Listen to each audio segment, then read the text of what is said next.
नमस्कार, स्वागत है आपका ET नाउ स्वदेश पर और आप देख रहे हैं स्वदेश आज। मैं हूं आपके साथ पूजा त्रिपाठी। चलिए बुलेटिन की शुरुआत करेंगे। सबसे पहले बात दुनिया के सबसे बड़े सेंट्रल बैंकों की बैठक जैक्सन होल सिंपोजियम की।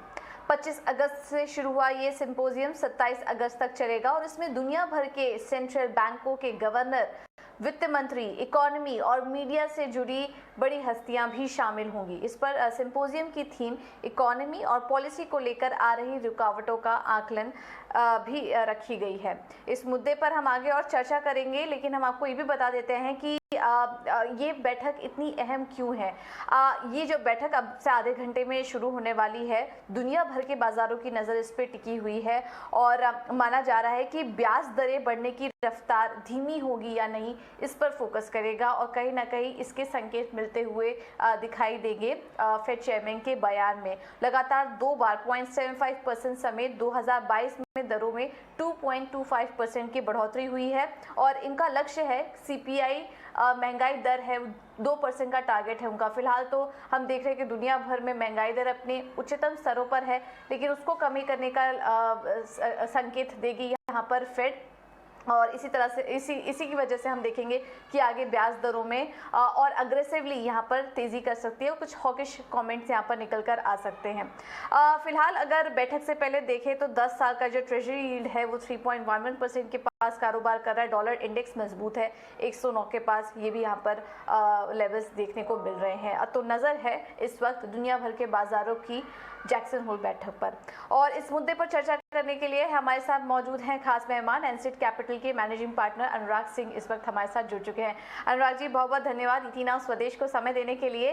काफ़ी अहम बैठक होने वाली है, दुनिया भर की बाजारों की नज़र है इस वक्त। आप क्या कुछ कमेंट्स एक्सपेक्ट कर रहे हैं यहाँ पर? और जैसा कि ये कयास लगाया जा रहा है कि कुछ हॉकिश बयान निकल कर आ सकता है, ब्याज दरों में बढ़ोतरी के और अग्रेसिव स्टेटमेंट्स यहाँ पर फेड चेयरमैन की तरफ से आ सकते हैं, तो अगर ऐसा कुछ हुआ तो फिर किस तरह का इम्पैक्ट आप देख रहे हैं मार्केट्स पर? या पूजा नमस्कार, और आपको और सुनने वालों को। पूजा देखिए, हॉकिश कमेंट्स की उम्मीद कम है। आज सुबह PCE डेटा आया है, वो पर्सनल कंजम्पशन एक्सपेंडिचर डेटा जिसको बोलते हैं कि कंज्यूमर जो इन्फ्लेशन इंडेक्स, फेड का प्रेफर्ड इन्फ्लेशन इंडेक्स है, CPI के मुकाबले PCE इंडेक्स पर फेड ज्यादा तवज्जो देता है। वो डेटा भी सॉफ्टन होके आया है। अबाउट 6.4 एक्सपेक्टेड था, 6.3 पर आया है। More importantly month on month 0.2% expected था राइज, बट 0.1% ही हुआ है, विच मीन्स उसमें स्लो डाउन वहां भी दिख रहा है। लास्ट हमने ये देखा कि CPI में भी स्लो डाउन दिखा, तो इकोनॉमी में ओवरऑल स्लो डाउन आ रहा है। और इम्पोर्टेंट ये है कि पर्सनल इनकम अबाउट 0.2% ही बढ़ी है, जबकि 0.6% एक्सपेक्टेड था। ये नंबर डेसिमल्स में लगते हैं, हम कई बार खो जाते हैं, लेकिन ये सिग्निफिकेंट फॉल है और ये इशारा करता है पूजा कि जो फेड डायरेक्शन एक्सपेक्ट कर रहा है, तकरीबन इन्फ्लेशन नंबर उस डायरेक्शन की तरफ बढ़ चला है। और इससे ये उम्मीद की जानी चाहिए कि पॉवेल साहब आज जब अपनी कमेंट्री देते हैं तो वो उतने हॉकिश नहीं रहेंगे। इनफैक्ट पिछली बार भी वो ज्यादा हॉकिश नहीं थे पूजा, और वो उनकी प्लान स्ट्रेटजी है कि वो फॉरवर्ड गाइडेंस ज्यादा नहीं देंगे और सिर्फ डेटा ड्रिवन रहेंगे, और मेरे ख्याल से वो सही नजरिया है। तो हमें एक्सपेक्ट करना चाहिए पूजा कि वो एक बहुत ही न्यूट्रल कमेंट्री देंगे, बट उनकी कमेंट्री से ज्यादा डेटा खुद आ गया है और डेटा इंडिकेट कर रहा है कि इकोनॉमी में स्लो डाउन आ रहा है और उनको बहुत ज्यादा ब्रेक लगाने की जरूरत नहीं है।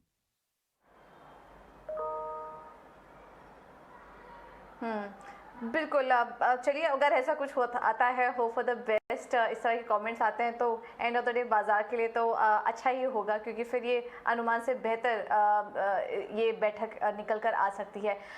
बट अनुराग जी, फिर आगे हम ये आपसे समझना चाहेंगे कि आप कह रहे हैं हॉकिश बयान नहीं आ सकता है, उसके संकेत तो अभी काफ़ी कम दिखाई दे रहे हैं।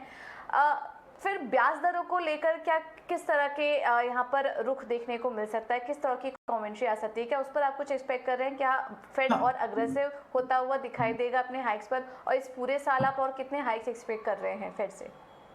ठीक है, तो पूजा देखिए, जो एक्सपेक्टेशन है वो सबके सामने है। अबाउट 3.8% इस साल के अंत तक मार्केट एक्सपेक्ट कर रहा था। लेकिन अभी देखिए कल बुलेट का व्यू आया, आज भी पिछले 2-3 हफ्ते से फेडरल गवर्नर से बात की, रीजनल जो फेड गवर्नर्स हैं उनसे बात हो रही है। तकरीबन सबका मंत्रा ये है कि वो रेट बहुत ज्यादा लेवल पे बढ़ाने की बजाय एक लेवल पे आके स्टेबल रहना चाहते हैं, और उसको थोड़ा लॉन्गर टाइम, इसको बोलते हैं वो हायर फॉर लॉन्गर। इसका मतलब ये है कि वो तकरीबन शायद 3 पॉइंट, अब देखिए न्यूट्रल का व्यू सबका अलग अलग है, लेकिन एक एक एक कॉमन मत बनता ये दिख रहा है कि 3.25 से 3.5% पर आकर के इस साल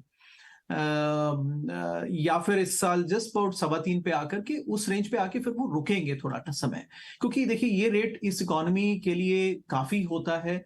20 साल से 40 साल से तो इन्फ्लेशन देखा नहीं है इकोनॉमी ने, और अबाउट 2008 के बाद से ये रेट्स कभी देखे भी नहीं है इकोनॉमी। तो अगर एक बार 3-3.5 के हैंडल पे आ जाते हैं तो वहां पर अगर वो कुछ समय रुक जाते हैं तो अपने आप इकोनॉमी में एडजस्टमेंट हो जाता है। तो पूजा, आपका आंसर ये है कि अबाउट एक्सपेक्ट कर रहे हैं कि हम 3.25 से 3.5%, पहले उम्मीद थी कि 3.8% भी पहुंचे, लेकिन हो सकता है उससे उससे पहले ही वो 3.5% पे आके थोड़ा थोड़ा विराम ले लें। इसका मतलब ये है कि अबाउट 100 to 125 बेसिस पॉइंट्स की और हाइक उन्होंने करनी है, विच मीन्स कि रफ्तार भी थोड़ी स्लो हो जाएगी।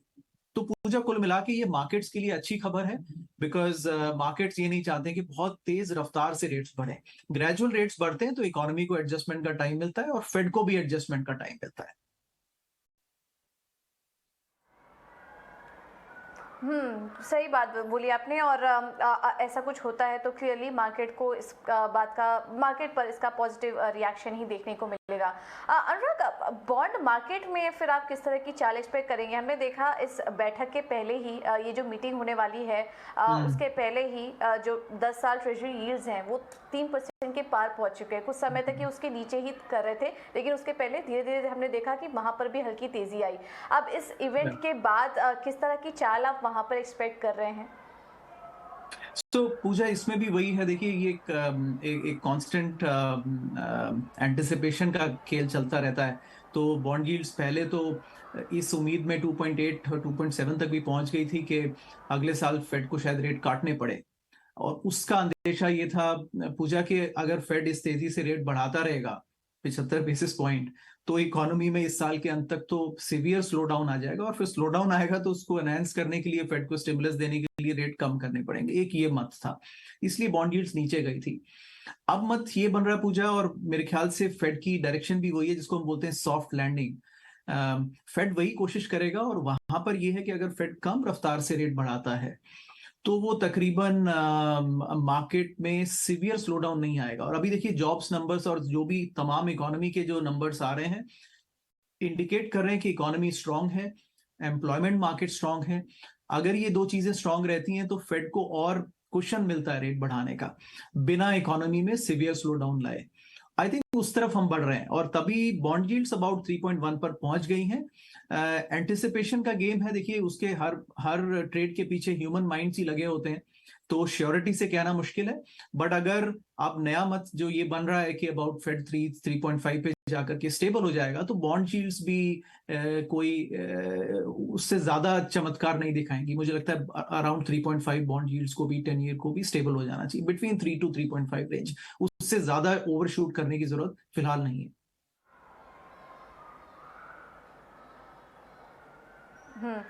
अनुराग जी, जाते जाते एक आखिरी सवाल लेंगे आपका इंडियन मार्केट्स पर भी।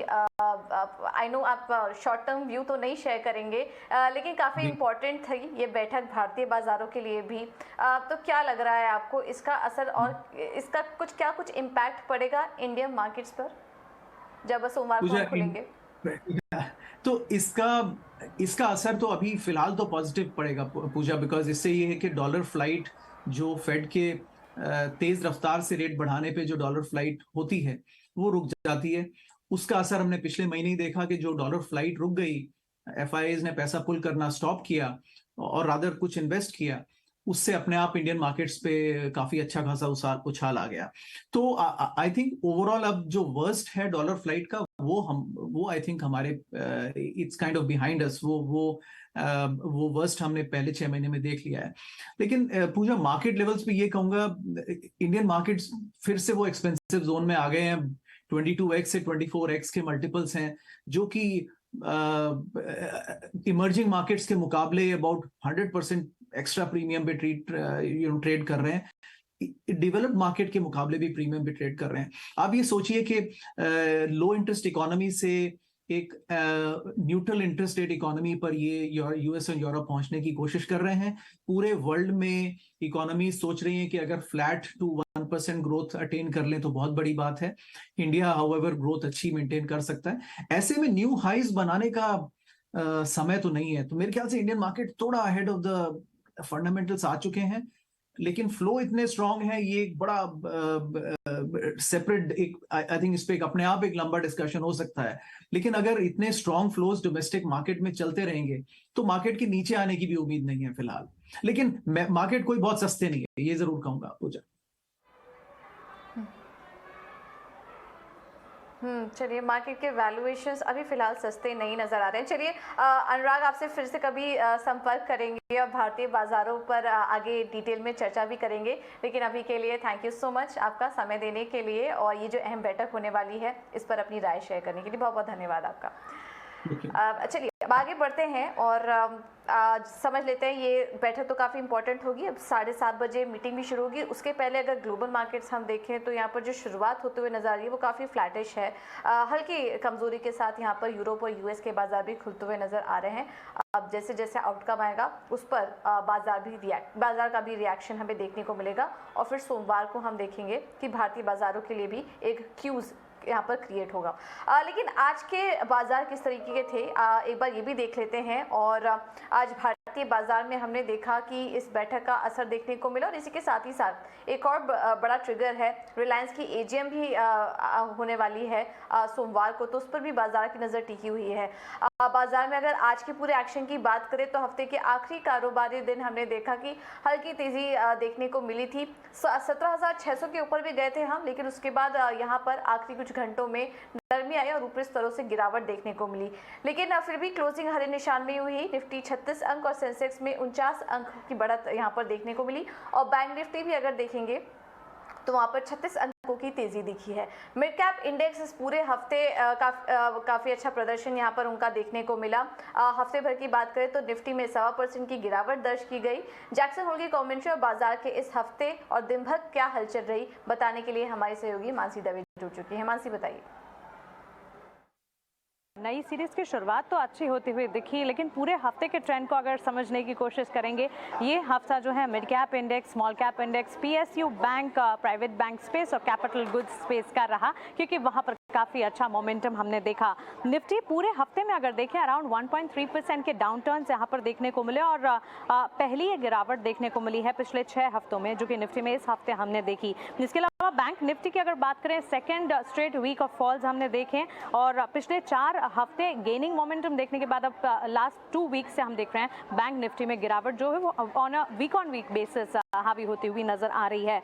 ब्रॉडर मार्केट्स में आउट परफॉर्मेंस जरूर देखने को मिली। मिड कैप इंडेक्स की अगर बात करें, लगातार 10 सप्ताह से जो मजबूती है वो इंटैक्ट रही, और इस हफ्ते भी मिड कैप इंडेक्स ने आउट परफॉर्म कर दिखाया। आज के सत्र में भी एक्शन पैक रहा, काफी स्टॉक स्पेसिफिक मूव्स नजर आए, न्यूज फ्लोज भी कई सारे थे, और इसके अलावा पूरे हफ्ते भी मिड कैप इंडेक्स में अच्छी परफॉर्मेंस देखने को मिली।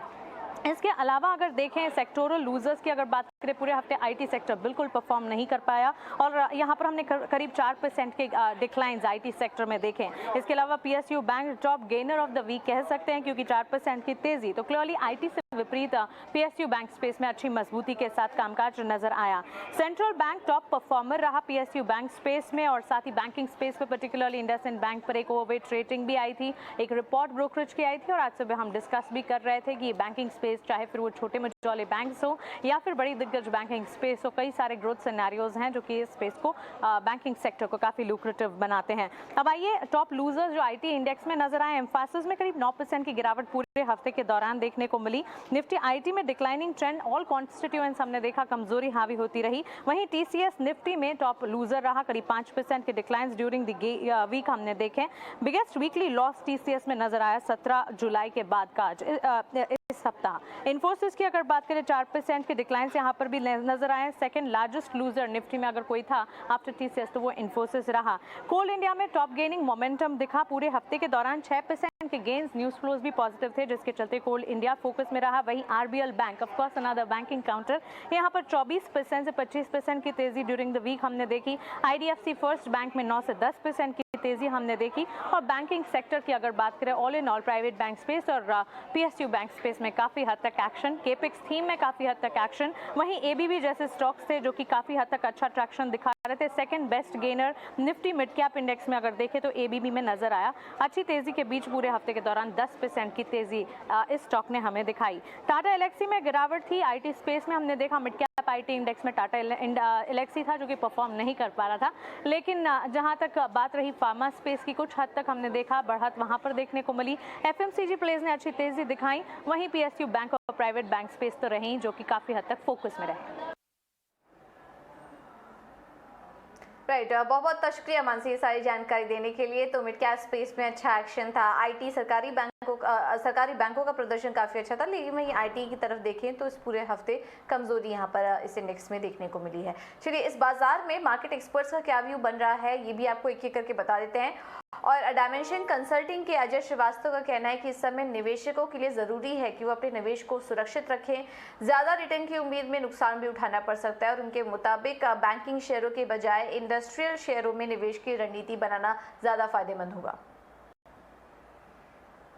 मार्केट के लिए तो इस सबसे बढ़िया समय होता है जब बिकवाली कम हो और खरीदारी ज्यादा हो। आज की तारीख में तो एटलीस्ट ये क्लियर है कि बेचने वाले कम हैं, प्रॉफिट बुकिंग हो रही है लगातार और फॉरेनर्स कर भी रहे हैं प्रॉफिट बुकिंग। बट जो ट्रांजिएंट कैपिटल जो आता है, जो हर दुनिया में एक जो हेज फंड्स हैं जो इधर से उधर पैसा लगाते हैं फिर निकालते भी हैं उतनी जल्दी, ये वो पैसा है जो हमने भी देखा है, दुनिया में भी आया है वापस पैसा। और इंडिया के अंदर रिटेल तो खैर बेचता ही नहीं है। तो सबसे बड़ी बात यह है कि जब तक रिटेल का स्तंभ खड़ा रहेगा मार्केट रहेगी। आप अगर बोले वैल्यूएशन वाइज तो शायद हमारे हिसाब से 60 से 70% स्टॉक आज की तारीख में काफी ज्यादा ओवर वैल्यूड है। एक कोई भी इकॉनमी जो 6-7% ग्रो करती है उसमें 70, 80, 90, 100 के पीई वाले स्टॉक आज भी दरकरार हैं और चलते जा रहे हैं और इन्वेस्टर उसमें इन्वेस्ट कर रहा है। तो ये टाइम आता है कि जब आप अपना इन्वेस्टमेंट को केयरफुल रखिए। आप रैली को चेस करने का हमेशा ही नुकसान पाएंगे। आप तो इस समय सोच समझ के करिए कि आपने क्यों शेयर को लिया है और कैसा होगा और इन्फ्लेशन का इम्पैक्ट क्या होगा कंजम्पशन में, जो 6 महीने बाद नजर आएगा, अभी कुछ नजर नहीं आएगा आपको। उस हिसाब से आप अगर निवेश करेंगे तो शायद सेफ्टी की तरफ ज्यादा ध्यान दीजिए। रिटर्न को चेस करने में रिस्क है इस समय। कोई होल्डिंग बैंकिंग में बहुत ही कम होल्डिंग है इसमें, हमारी व्यू भी बैंकिंग का डिफरेंट है। छोटे बैंक में बिल्कुल भी होल्डिंग हमारी 0 है, बिकॉज छोटे बैंक का आप देखेंगे, चाहे आपने आरबीएल का जिक्र लिया जैसे, उसकी आप शेयर प्राइस वॉलेटिलिटी देखेंगे पिछले 4 साल में तो आपको पता लग जाएगा कि इन्वेस्टर्स का कम, स्पेकुलेटर्स का आपका होना जरूरी है, कि बिकॉज इन शेयरों में रैली आती है और फिर प्रॉफिट बुक करना बहुत जरूरी है। इंट्रिंसिकली ग्लोबली में आपने देख लिया कि छोटी बैंकों का कोई रोल फाइनेंशियल सिस्टम में नहीं है, बिकॉज रिस्क और टेक्नोलॉजी के इन्वेस्टमेंट के बाद में इन बैंकों का बहुत मुश्किल है रहना। और आपने देखा, जैसे आरबीएल का एग्जांपल लीजिए, 1 साल में 2 झटके लगे एनपीए में और शेयर प्राइस कहां से कहां गिर गया इन्वेस्टर्स का, निवेशक का। तो पिछले 5-7 साल में क्या रिटर्न आएगी, बहुत मुश्किल है। तो मेरा तो एडवाइस यही रहता है कि फाइनेंशियल सेक्टर के अंदर में एक ही चीज काउंट करती है, वो है साइज। आईसीआईसीआई बैंक को देख लीजिए, कितनी प्रॉब्लम आई लेकिन बैंक खड़ी रही और आज उसकी शेयर होल्डर ने रिटर्न कमाई है। ये जरूर ध्यान देना चाहिए कि ये एक एफपीआई इन्वेस्टेड स्टॉक्स हैं सारे, तो ग्लोबल फ्लोज से ये ऊपर नीचे जाएंगे। बट अगर बैंकिंग सेक्टर 10% परफॉर्म करेगा तो हमारे हिसाब से जो बिगर मिड कैप सेक्टर है, हम 4 कंपनियां जो 1000 करोड़ से ऊपर इंडस्ट्री में, वो उससे डबल परफॉर्म करेंगी। तो निवेशक को यह देखना है कि बैंक की सिक्योरिटी मिल सकती है, रिटर्न भी थोड़ी आ सकती है, बट अगर आपकी कन्विक्शन है कि बैंक बढ़िया करेंगी तो जो इंडिया की इंडस्ट्रियल इकोनॉमी है, जो बाकी स्टॉक्स हैं, वो हमारे हिसाब से आपको उससे कहीं ज्यादा रिटर्न देंगे और उससे कम रिस्क लेके रिटर्न देंगे। और इस बीच आईजीएल के डायरेक्टर कमर्शियल पवन कुमार ने हमसे खास बातचीत में कहा कि 2030 तक गैस की खपत 15% तक पहुंचने की संभावना है और उन्होंने ये भी कहा है कि फिलहाल मार्जिन पर दबाव देखने को मिल सकता है। मेरा मानना है कि गवर्नमेंट जिस तरीके से गैस को एनर्जी बास्केट में कंजम्पशन को पुश कर रही है कि जो फिलहाल 6.8% है, ये 2030 तक ये करीब 15% जाना चाहिए जो गैस का इस्तेमाल है पूरे एनर्जी बास्केट में। तो इसको पुश करने के लिए यदि आप देखें तो पूरे देश का करीब 92% पॉपुलेशन जो है ऑलरेडी सीजीडी एरियाज के जो जियोग्राफिकल एरियाज हैं उनको बिड कर दिया गया है और करीब 2 लाख करोड़ का इन्वेस्टमेंट इस सेक्टर में लाइंड अप है। तो गवर्नमेंट जिस तरह से पुश कर रही है, मुझे लगता है कि गवर्नमेंट कुछ ना कुछ रास्ता निकालेगी और सरकार जो है लोगों के हित में और जो निवेश है उसके हित में कुछ ना कुछ इस तरह का फैसला लेगी कि निवेशकों का और जो आम पब्लिक का जो हित है वो बना रहे, उसमें एक बैलेंस रहे। देखिए, हमारा पूरा प्रयास है कि हम कीमतें ना बढ़ाएं, क्योंकि यदि कीमतें बहुत ज़्यादा बढ़ेंगी तो उससे जो गैस का कंजम्पशन है वो कम होगा, जो नई गाड़ियां लोग खरीदते हैं या कन्वर्ट करते हैं वो कम हो जाएंगी। तो ये जो गैस की जो प्राइसेस हैं ये साइक्लिक है, ये कुछ समय के लिए ऐसा है जब तक इंटरनेशनल मार्केट में टर्बुलेंस है। तो मेरा ऐसा मानना है तब तक ये स्पॉट की प्राइसेस थोड़ी हाई है, कुछ समय के बाद ये प्राइसेस कम आनी चाहिए। तो हम जो है मार्केट का लॉन्ग टर्म व्यू रखते हैं।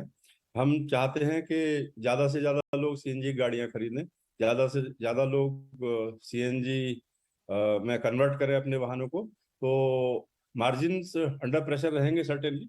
यदि गैस की कीमतें जो हैं बढ़ती हैं, जो इनपुट गैस कॉस्ट है वो बढ़ती है, तो नेचुरली मार्जिन्स पे प्रेशर आने की संभावना है।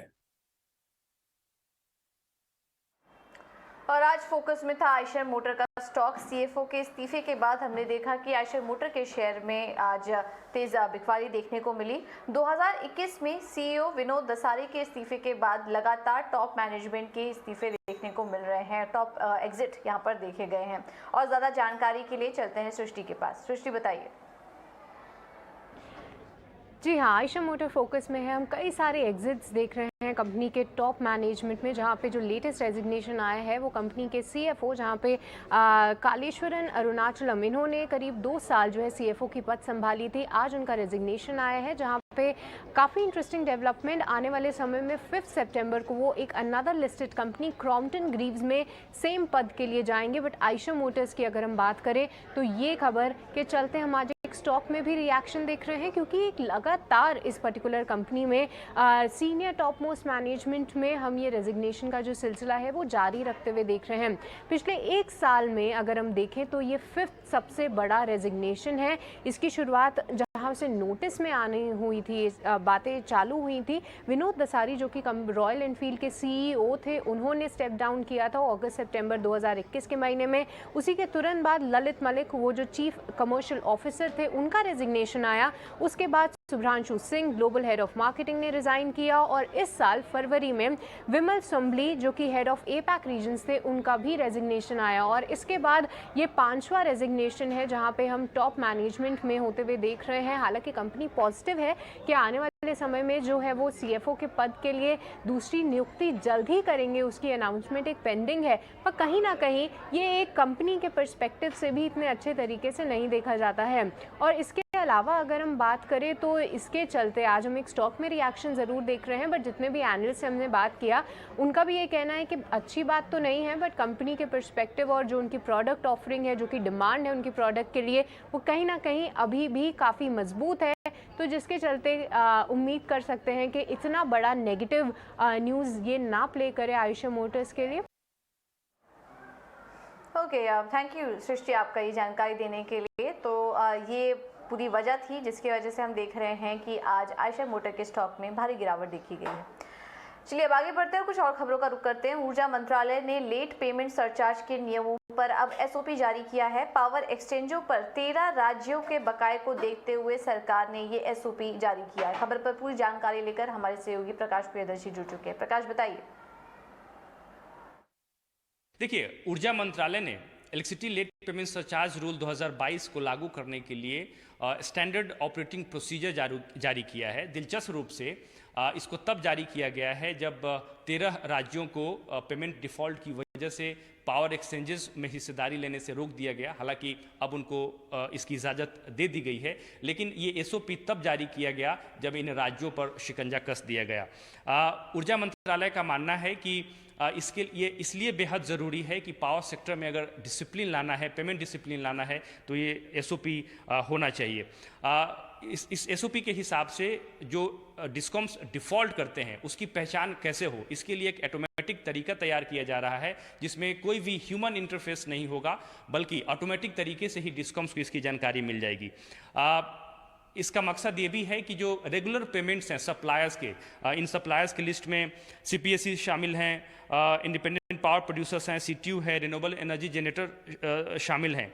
उनका पेमेंट्स की जानकारी जो है, जो ड्यूज़ है उसकी जानकारी डिस्कॉम्स को कैसे दिया जाए, उसको वेरीफाई किया जाए, उसका पूरा ऑटोमेटिक तरीका तैयार किया गया है। इसके लिए सप्लायर्स जो है अपने इनवॉइसेस की जो जानकारी है वो प्राप्ति पोर्टल पे अपडेट करेंगे 5 दिन के अंदर। फिर प्राप्ति पोर्टल ऑटो तरीके से इसको वेरीफाई करेगा 5 दिन के अंदर। फिर उसको डिस्कॉम्स की इसकी जानकारी दी जाएगी, ऑटोमेटिक तरीके से एक मेल भेजा जाएगा। इसकी जानकारी मिलने के बाद डिस्कॉम्स उसको वेरीफाई करेगा अगले 10 दिन के अंदर और फिर अपना इनपुट देगा। उसके बाद पेमेंट कब की जाती है इसकी जानकारी ऑटोमेटिक तरीके से सप्लायर्स को दे दी जाएगी। इस पूरे प्रोसेस में एक ट्रिगर पॉइंट ये भी है कि इस पूरे प्रोसेस में डिस्कॉम्स को ये भी जानकारी मिलेगी कि वो कब डिफ़ॉल्ट करने जा रहे हैं, वो ड्यू डेट कब अप्रोच कर रहा है। तो इसका मकसद ये है कि डिस्कॉम्स को जानकारी दी जाए कि आप समय पर पेमेंट करिए। और पूरा मकसद ये है कि 13 राज्यों को पावर एक्सचेंजेस पर जाने से रोका गया, उस तरह की स्थिति दोबारा ना आए और पावर सेक्टर में पेमेंट डिसिप्लिन आए। बिल्कुल, बहुत बहुत शुक्रिया प्रकाश जी सारी जानकारी देने के लिए। अब आगे बढ़ते हैं और लंबे समय से पेंडिंग आयरन और ओर माइनिंग पर लिमिट को लेकर सुप्रीम कोर्ट ने एक बड़ा फैसला सुना दिया है। चीफ जस्टिस ने कर्नाटक में आयरन और माइनिंग से सीमा हटा दी है। इस पर ज्यादा जानकारी के लिए चलते हैं हमारे संवाददाता दानिश आनंद के पास। दानिश, बताइए। देखिए, सुप्रीम कोर्ट के chief justice of India lead bench ने कर्नाटका में आयरन और माइनिंग पे जो कैप था उसको उन्होंने लिफ्ट कर दिया है। और इस रूलिंग के बाद बेलेरी डिस्ट्रिक्ट में ये जो कैप है वो 28 MMT से 35 MMT तक बढ़ा दिया गया है। और इसी तरह चित्रदुर्गा और एडजॉइनिंग डिस्ट्रिक्ट्स में इस कैप को 7 MMT से 15 MMT कर दिया है। खैर, ये जो मामला था ये सुप्रीम कोर्ट में 2009 में पहुंचा था और उस साल हमने देखा कि सुप्रीम कोर्ट ने थोड़े रिस्ट्रिक्शंस लगाए थे आयरन और माइनिंग को लेकर कर्नाटका में। और उसके बाद हमने देखा साल 2013 में सुप्रीम कोर्ट ने थोड़ी रिलैक्सेशंस दी थी आयरन और माइनिंग एक्टिविटी को लेकर। लेकिन अब आज काफ़ी सालों के बाद इस मामले पर एक फाइनल जजमेंट पास कर दी गई है और outgoing chief justice of India justice NV Ramana ने इस को रूलिंग को पास करा है, जिसमें कर्नाटका में आयरन और माइनिंग पर जो कैप था उसको लिफ्ट कर दिया गया है। बिल्कुल, बहुत बहुत शुक्रिया दानिश आपका ये सारी जानकारी देने के लिए। अब आगे बढ़ते हैं और मेक इन इंडिया की एक और शानदार मिसाल की बात करते हैं। वंदे भारत ट्रेन के तीसरे रैक का ट्रायल शुरू हो गया है। ET नाउ स्वदेश पर आप इसकी तस्वीर भी देख सकते हैं। कोटा नागदा सेक्शन में इसका ट्रायल चल रहा है। आइए चलते हैं अपने संवाददाता समीर दीक्षित के पास, जो लगातार वंदे भारत ट्रेन को कवर करते आए हैं। समीर, ट्रायल के बाद कब से तीसरी ट्रेन सर्विस में आ जाएगी? भारतीय रेलवे का भविष्य यानी कि वंदे भारत ट्रेन, तीसरी वंदे भारत ट्रेन का ट्रायल रन चल रहा है। कोटा नागदा सेक्शन के बीच में ट्रायल रन चल रहा है। क्योंकि वंदे भारत ट्रेन एक सेमी हाई स्पीड ट्रेन है, लिहाजा इसका जो ट्रायल रन चल रहा है वो अलग अलग स्पीड पे चल रहा है। एक average speed 180 kilometre per hour की एवरेज स्पीड पे भी इस वंदे भारत ट्रेन का ट्रायल रन चल रहा है। सूत्रों के मुताबिक रेलवे के जो वरिष्ठ अधिकारी हैं उन्होंने बताया कि संभवतः सितंबर तक ये ट्रायल रन पूरा कर लिया जाएगा और कोशिश यही है कि अक्टूबर महीने में, अक्टूबर के अंत तक वंदे भारत ट्रेन को पटरियों पर यात्रियों के लिए दौड़ाया जाए। किस रूट पे चलेगी इसके लिए कयास अलग अलग लगाए जा रहे हैं। पक्के तौर पे नहीं कहा जा रहा, लेकिन बहुत मुमकिन है कि जो तीसरी वंदे भारत ट्रेन है इसको वेस्टर्न रेलवे चला सकती है और बहुत संभव है कि ये मुंबई अहमदाबाद रूट के लिए ये दी जा सकती है। तो तीसरी वंदे भारत ट्रेन का ट्रायल रन जिसको लगभग सितंबर के अंत तक पूरा कर लिया जाएगा और कोशिश यही है कि अक्टूबर में इसका रन यानी कि कमर्शियल रन इसकी शुरुआत हो जाए, यात्रियों को सौगात दी जा सके। और इसके बाद कोशिश रेलवे की ये रहेगी कि एक के बाद एक और नई वंदे भारत ट्रेन वो इंटीग्रल कोच फैक्ट्री से बना करके वो आगे लेकर के आए जिसको अलग अलग सेक्टर पे दौड़ाया जा सके। और बात करते हैं अब एनएमडीसी की। नागरनार स्टील प्लांट को एनएमडीसी से डीमर्जर को सरकार ने हरी झंडी दे दी है। इस पर खबर पर ईटी नाउ स्वदेश की मुहर भी लग चुकी है। हमने आपको पहले ही इसकी जानकारी दे दी थी। पूरी डिटेल्स के लिए चलते हैं मेघना मित्तल के पास। मेघना, बताइए।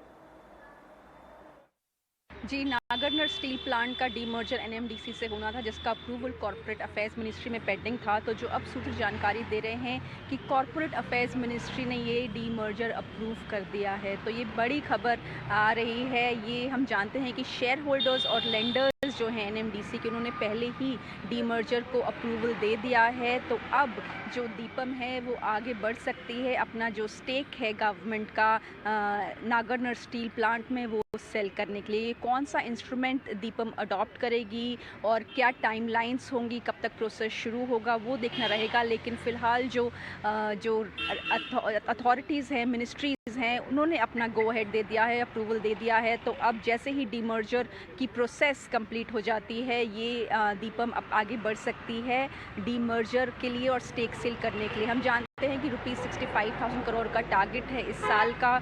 तो अगर ये नागरनर स्टील प्लांट का जो स्टेक सेल है वो अगर इस साल हो पाता है तो वो इस साल के रिसीट्स में ऐड होगा, जो एक बड़ी सहायता होगी गवर्नमेंट को अपना जो टारगेट है वो पूरा करने के लिए।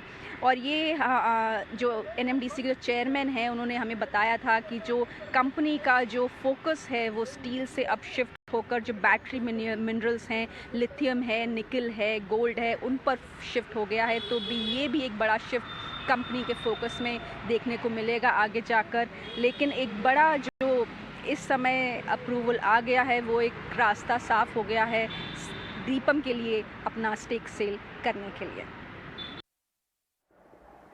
और इस बीच नोएडा के सुपरटेक ट्विन टावरों को गिराने की उल्टी गिनती शुरू हो चुकी है और 28 अगस्त की दोपहर तक ये टावर गिर जाएंगे। कैसे चल रही है पूरी तैयारी, पेश है उस पर एक रिपोर्ट।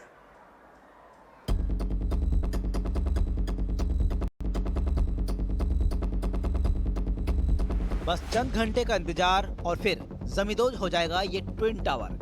टावर को गिराने की उल्टी गिनती शुरू हो चुकी है। दोनों टावर में विस्फोटक लगाने का काम पूरा हो चुका है। बस एक इशारा और 28 तारीख को ये गगनचुंबी इमारतें 2:30 बजे के करीब चंद सेकंडों में ही मलबे में तब्दील हो जाएगी।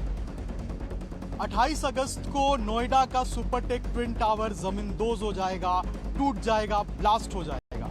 इसको लेकर जो तैयारियां हैं वो अपने आखिरी चरण पे हैं और आप मेरे पीछे देख सकते हैं ये टावर जो है ये 28 तारीख को ब्लास्ट कर दिया जाएगा, इसको ये जमीन में मिल जाएगा। इस अपेक्स टावर में 32 और सियान टावर में 29 फ्लोर हैं, जिनकी बुनियाद में बारूद भरा जा चुका है और भ्रष्टाचार की बुनियाद हिलने वाली है। अभी फाइनल चेकिंग 2-3 दिन लगातार चलेगा 28 तारीख को, और 28 को 12 बजे जब पूरा जोन खाली हो जाएगा, police officers also will move out from here. At that time we will interconnect both the buildings and will go to the ignition point. वहीं 28 तारीख को नोएडा ट्रैफिक पुलिस ने एक प्लान तैयार किया है, जिसके मुताबिक दिल्ली नोएडा से ग्रेटर नोएडा की तरफ जाने वाले ट्रैफिक को महामाया फ्लाईओवर के पास से सेक्टर 37, शशि चौक, सिटी सेंटर, सेक्टर 71 होकर फेज 2 की तरफ निकाला जाएगा। इसी तरह परिचौक की तरफ आने वाले ट्रैफिक को जेपी अस्पताल से पहले लेफ्ट टर्न लेकर बांध मार्ग पर डाइवर्ट किया जाएगा। और वहीं इस मौके पर ट्रैफिक पुलिस कर्मी भी मौजूद रहेंगे जो यातायात व्यवस्था को संभालने का काम करेंगे। वहीं आसपास रहने वाले लोगों की धड़कनें इस धमाके को लेकर सहमी हुई हैं। फिलहाल लोगों से घर खाली घर कुछ दिनों के लिए कहीं और जाने के लिए कहा गया है। लोगों को घर खाली करके जाना पड़ेगा। लोगों ने अपने घरों में टीवी उतार के रख रखे हैं, फोटोग्राफ्स उतार के रख रखे हैं, क्योंकि I am a physicist, I am a scientist. तो जब इतना बड़ा एक्सप्लोजन होगा और चीज़ें गिरेंगी तो वाइब्रेशंस तो होंगे। वाइब्रेशंस होने से क्या होगा कि देयर विल बी प्रॉब्लम्स, ज़रूर कुछ न कुछ तो चीज़ें इधर से उधर होंगी और धूल मिट्टी तो आएगी इतनी ज़्यादा। सब लोगों ने अपने घरों को कवर कर रखा है। तो कहने का मतलब है कि जब तक सब खत्म नहीं हो जाएगा तब तक चिंता तो लगी रहेगी। चिंता का विषय है। सुपरटेक टावर्स के ढहने से कुल 35,000 टन मलबा निकलना है, जिसमें से 21,000 क्यूबिक मीटर मलबा नोएडा में अलग अलग स्थानों पर डंप किया जाएगा। ET now Pradeep.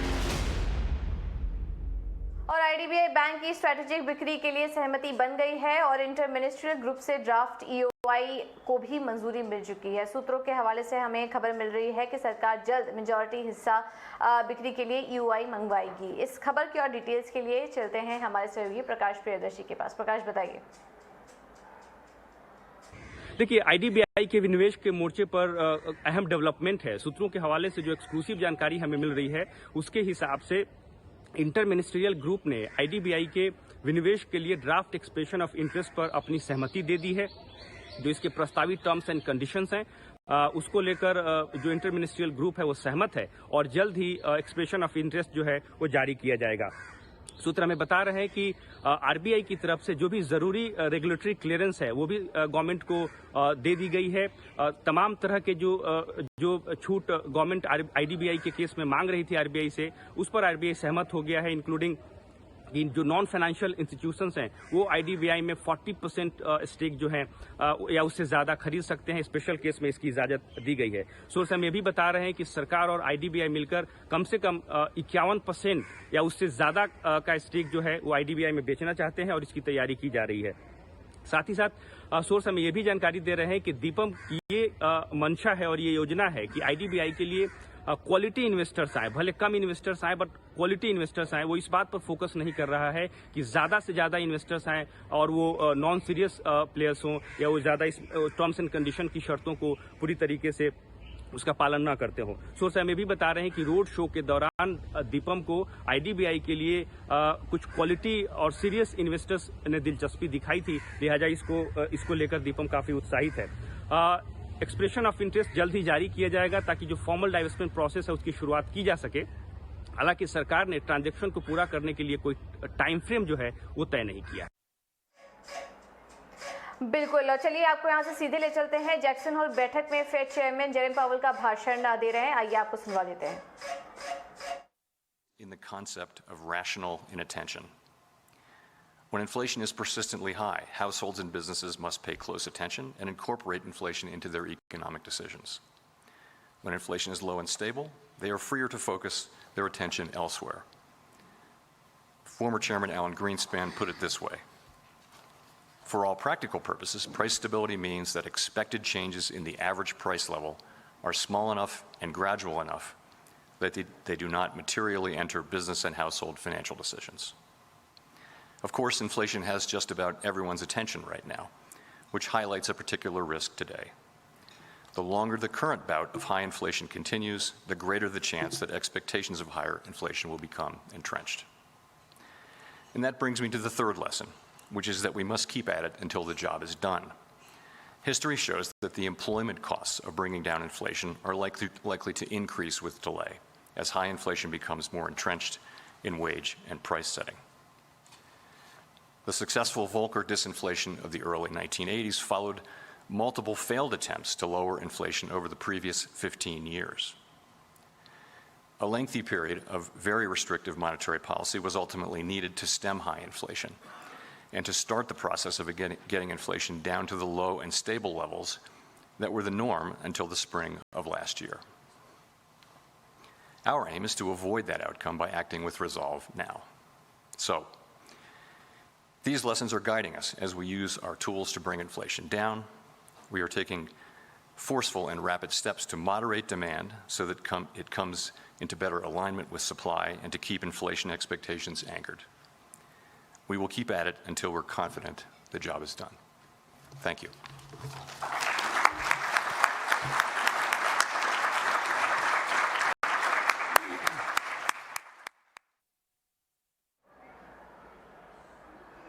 तो ये बड़े बयान फेड चेयरमैन की तरफ से आते हुए और उन्होंने कहा है कि वो इन्फ्लेशन की तरफ अपनी लड़ाई जारी रखेंगे और ब्याज दरों में इसी तरह से बढ़ोतरी जारी रखेंगे जब तक उन्हें कुछ पॉजिटिव सिग्नल्स नहीं देखने को मिलते। हालांकि उन्होंने ये भी कहा कि हाल फिलहाल में जो महंगाई के आंकड़े आए हैं वो पीक हो चुके हैं, लेकिन अभी तक उनको ये कॉन्फिडेंस नहीं आया कि महंगाई में एक डिक्लाइन आना शुरू हो चुकी है। और जब तक ऐसा कुछ नज़र नहीं आएगा तब तक वो ब्याज दरों में जो बढ़ोतरी का रुख है, अपना अग्रेसिव रुख है, वो जारी यहाँ पर रखेंगे। हम आपको बता दें कि जुलाई में जो महंगाई का आंकड़ा आया था इन्फ्लेशन का, वहाँ पर एक कमी देखने को मिली थी। और हाल फिलहाल में भी जो इकोनॉमिक इंडिकेटर्स आए उससे ये माना जा रहा था कि फेड चेयरमैन जो फेड है वो इससे थोड़ा कॉन्फिडेंट नज़र आएगा, लेकिन ऐसा कुछ अभी फिलहाल उनके कमेंट्री में सुनने को नहीं मिला। उन्होंने कहा कि जो भी डेटा आए हैं उनका हम स्वागत करते हैं, वेलकम है, अच्छा एक संकेत दे रहे हैं, लेकिन फिलहाल इन अभी और भी जो डेटा आएंगे उनका वो वेट करेंगे, 1-2 महीने और आंकड़ों को देखेंगे, उनको रीड करेंगे और उसके बाद ब्याज दरों में नरमी आनी चाहिए या नहीं उस पर वो डिसीजन लेंगे। लेकिन फिलहाल जो उनका रुख है सितंबर में, जिस तरह से हम बात कर रहे थे कि एक 75 बेसिस पॉइंट की बढ़त देखने को मिल सकती है और ब्याज दरों में जो बढ़ोतरी का ट्रेंड है इन्फ्लेशन को फाइट करने के लिए वो जारी रहेगा, इसी तरह के कमेंट्स यहाँ पर निकलने के आ रहे हैं। तो क्लियरली यहाँ पर संकेत ये दिया गया है कि इन्फ्लेशन में आगे महंगाई में आगे कमी ज़रूर देखने को मिल रही है, लेकिन ये ट्रेंड आगे कितना रहेगा उसको फेड कीनली वॉच करेगा। इस तरह के यहाँ पर बयान इस वक्त फेड चेयरमैन की तरफ से निकल कर आए। तो जो उम्मीद की जा रही थी इसी तरह से हुआ, ब्याज दरों में तेज़ी से बढ़त की बात यहाँ पर कर रहे हैं और उसके बाद हम इसका असर इस वक्त अमेरिकी बाज़ारों पर भी देख रहे हैं। अगर बाज़ार पर नज़र डालें, जो इस वक्त करंट डेटा हमारे पास आ रहे हैं, बाज़ारों में तेज़ी से एक गिरावट आई है। यूएस के मार्केट में अगर देखेंगे तो यहाँ पर डाउ जोन्स में एक हल्की गिरावट यहाँ पर देखने को मिल रही है, 200 पॉइंट की गिरावट यहाँ पर देखने को मिल रही थी डाउ जोन्स में। तो चलिए अब आगे देखना होगा कि किस तरह से मार्केट यहाँ पर रिएक्ट करते हैं और यूरो के बाज़ार भी किस तरह से रिएक्ट करते हैं, इस पर हमारी नज़र रहेगी और इसका असर भारतीय बाज़ारों पर भी आगे पड़ सकता है। तो चलिए ये हैं कुछ शुरुआती कमेंट्स और इस पर हमारी नज़र बनी रहेगी बाजार की चाल पर। लेकिन आगे बढ़ते हैं, कुछ और भी खबर का रुख करते हैं। कैनफिन होम्स की ब्रांचों की जांच से और धोखाधड़ी सामने आई है। इस खबर पर और जानकारी के साथ अंकुर हमारे साथ इस पर जुड़ चुके हैं। अंकुर बताइए। जी हाँ, सूत्रों के मुताबिक पेरेंट लेंडर कैनरा बैंक ने एक फर्दर फ्रॉड पाया है कैनफिन होम्स की बुक्स ऑफ अकाउंट्स में। जो कैनफिन होम्स है वो कैनरा बैंक की सब्सिडरी है और वहाँ पर एक इन्वेस्टिगेशन लॉन्च हुआ था जब लास्ट टाइम कैनफिन होम्स ने 3.9 करोड़ का फ्रॉड डिटेक्ट किया था। तो लास्ट टाइम जब ये फ्रॉड डिटेक्ट हुआ तो बैंक ने डिसाइड किया कि जो सारी ब्रांचेस हैं कैनफिन होम्स की वहाँ पर इंस्पेक्शन किया जाएगा और इस इंस्पेक्शन में ये पाया गया है कि 23 और ऐसे अकाउंट्स हैं जहाँ पर संशय हुआ और उन 23 अकाउंट में 2.3 करोड़ का फ्रॉड पाया गया है। हालांकि बैंक का ये भी कहना है कि ये जो अमाउंट है वो ऑलरेडी प्रोविजन किया गया है लास्ट क्वार्टर यानी Q1 FY 2023 में और जो प्रोसेस लैप्सेस थे उन पर कड़ी निगरानी रखी गई है और अभी कोई भी दिक्कत कैनफिन होम्स में नहीं है। तो ऑल इन ऑल एक नया फ्रॉड पाया गया है, लेकिन बैंक का ये भी मानना है कि उन्होंने अपने इंस्पेक्शन के जरिए और अपनी विजिलेंस के जरिए काफ़ी सारी प्रोसेस सुदृढ़ की हैं। साथ ही साथ एक इम्पॉर्टेंट चीज़ ये है कि पहले जहां पर सिर्फ एक प्रतिनिधि होता था कैनरा बैंक का कैनफिन होम्स में और अब वो बढ़कर 4 हो गए हैं। तो वो मॉनिटरिंग पूरी तरीके से कैनफिन होम्स पर रखना चाहता है कैनरा बैंक। और सोवरेन गोल्ड बॉन्ड आज बंद होने जा रहा है। 2022-23 की दूसरी सीरीज में निवेश करने का आज आखिरी दिन था। 30 अगस्त को बॉन्ड जारी भी कर दिए जाएंगे। ज़्यादा जानकारी के लिए, इस बॉन्ड से जुड़ी ज़्यादा जानकारी के लिए जहाँ से सीधे चलते हैं ऋषि मोहन के पास। ऋषि मोहन बताइए। देखिए, बहुत बढ़िया रिस्पॉन्स है। प्राइसिंग के लिहाज से ये काफ़ी अट्रैक्टिव लेवल है क्योंकि ऐसा अनुमान लगाया जा रहा है कि जैक्सन होल की मीटिंग के बाद हो सकता है कि गोल्ड और सिल्वर प्राइसेस में तेज़ी है, तो इसलिए इस लिहाज से भी महंगा नहीं है करंट भाव। 5197 का नॉर्मल प्राइसेस के हिसाब से है। अगर आप डिजिटल पेमेंट करते हैं तो 5147 5,147 रुपये प्रति ग्राम डिजिटल पेमेंट पर आपको मिल जाएगा। सबसे बड़ा फ़ायदा ये है कि आपको यहाँ पर 2.5% का सालाना ब्याज मिलता है। हर 6 महीने पे 1.25% आपको ब्याज सीधे आपके अकाउंट में क्रेडिट कर दिए जाते हैं। अगर आपको ख़रीदना है तो आप स्टॉक एक्सचेंज NSE BSE के जरिए खरीद सकते हैं, स्टॉक होल्डिंग कॉर्पोरेशन के जरिए खरीद सकते हैं। इसके अलावा चुनिंदा पोस्ट ऑफिस, ऑनलाइन बैंकिंग अगर आप इस्तेमाल कर सकते हैं तो रात रात के 11:59 तक आपके पास मौका है, आप खरीद ले, ये फ़ायदा है।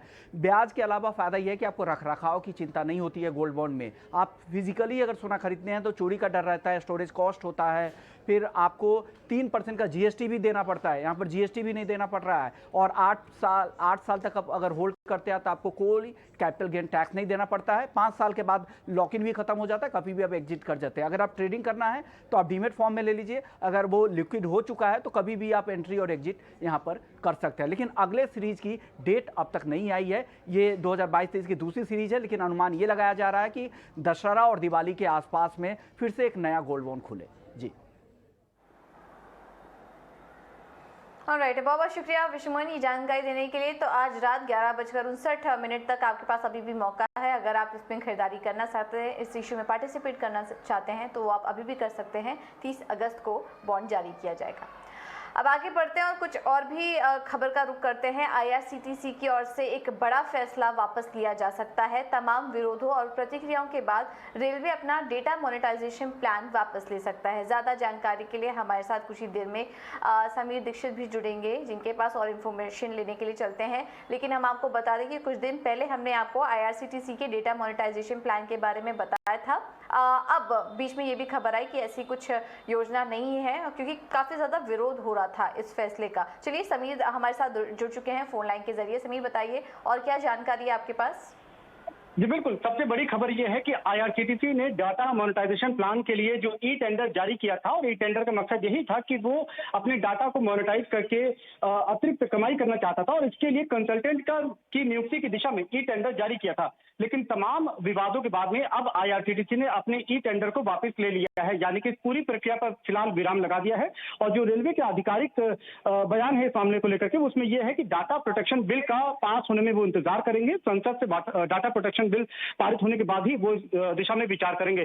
फिलहाल पूरे डाटा मोनेटाइजेशन प्लान पर रोक लगा दी गई है। IRCTC ने अपने ई टेंडर को वापस ले लिया है। अब इसमें विवाद ये उठ गया था कि अगर IRCTC अपने डाटा को मोनेटाइज करती है तो कहीं ना कहीं जो डाटा है उनके पास में, जिसमें रेल यात्रियों के जो हजारों लाखों की संख्या में यूजर्स हैं, क्या उनके पर्सनल डाटा का गलत इस्तेमाल तो नहीं होगा? क्या उनके पर्सनल डाटा को बिना उनकी अनुमति के इस्तेमाल तो नहीं होगा? ऐसे तमाम सवाल उठ रहे थे, विवाद उठ रहा था, और उसके बाद में ये कदम IRCTC ने उठाया है कि ई टेंडर को वापस लिया है। और उसके पीछे तर्क यही दिया है कि डाटा प्रोटेक्शन बिल जब तक वो संसद में पारित नहीं हो जाता, उसके बाद ही इस दिशा में IRCTC आगे बढ़ेगी। और फिलहाल वो जो पूरी प्रक्रिया थी कंसल्टेंट नियुक्ति की, उस पर रोक लगा दी है। जी बिल्कुल, बहुत बहुत शुक्रिया समीर ये सारी जानकारी देने के लिए। तो इनफैक्ट इस पर टेंडर भी फ्रॉड किए जाने की बात हो रही थी, बट अब इस पूरे फैसले को IRCTC वापस लेता हुआ दिखाई दे रहा है। ये एक बड़ी एक्सक्लूसिव खबर IRCTC से जुड़ी आपके लिए। चलिए अब आगे बढ़ते हैं और पॉलिटिक्स से जुड़ी कुछ और भी खबरों का रुख करते हैं। और इस वक्त गुलाब नबी आज़ाद ने कांग्रेस छोड़ दी है, और ये एक बड़ी खबर यहाँ पर निकल कर आ रही है, क्योंकि वो पिछले काफ़ी समय से कांग्रेस के साथ जुड़े थे। उन्होंने पार्टी के सभी पदों और सदस्यता से इस्तीफा दे दिया है। पार्टी की अंतरिम अध्यक्ष सोनिया गांधी को 5 पन्ने का खत लिखकर उन्होंने इस्तीफे के पीछे की वजह का जिक्र किया है। उन्होंने लिखा कि बड़े खेद और बेहद भावुक हृदय के साथ मैंने कांग्रेस से अपना 50 साल पुराना नाता तोड़ने का फैसला किया। अपने खत में आज़ाद ने कांग्रेस की बदहाली का ठिकरा राहुल गांधी पर फोड़ा है और आरोप लगाया है कि राहुल गांधी को उपाध्यक्ष बनाए जाने के बाद कांग्रेस बर्बाद हुई है। रिमोट कंट्रोल मॉडल पर निशाना साधते हुए उन्होंने कहा कि चापलूस पार्टी चलाने लगे। उन्होंने लिखा कि 2019 चुनाव के बाद हालात और खराब हुए। गुलाब नबी आज़ाद के बाद जम्मू कश्मीर में एक और कांग्रेस नेता ने इस्तीफा दिया। पूर्व मंत्री RS चिब ने कांग्रेस छोड़ दी है। वहीं दूसरी तरफ आज़ाद के इस्तीफे को लेकर आनंद शर्मा जैसे वरिष्ठ नेताओं ने सवाल खड़े किए हैं। उन्होंने कहा कि आखिरकार आज़ाद को ये फैसले लेने की ज़रूरत क्यों आ पड़ी, इस पर विचार करने की ज़रूरत है। लेकिन जयराम रमेश ने अपने ट्वीट में आज़ाद की आलोचना की। इतने बड़े कद के नेता इस स्थिति पे पहुंच जाएं कि मजबूर होकर वो एक 50 साल से बड़ा लंबा रिश्ता उनको तोड़ना पड़ा। जाहिर है वो बहुत आहत हुए होंगे, उनको चोट भी पहुंची। ये स्थिति आने से बचाई जा सकती थी। ये बात समय समय पर कही भी गई, क्योंकि जो भी बातें संगठन के हित में उठाई थी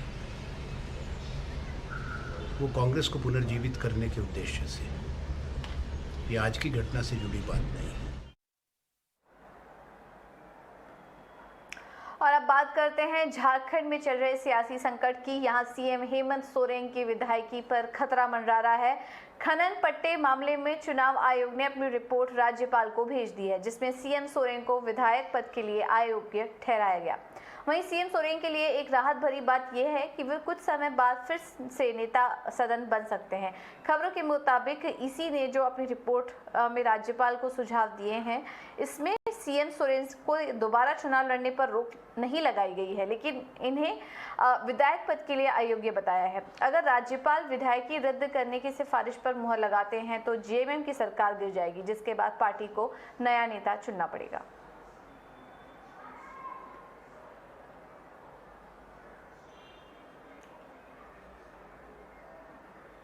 चलिए फिलहाल इस बुलेटिन में इतना ही।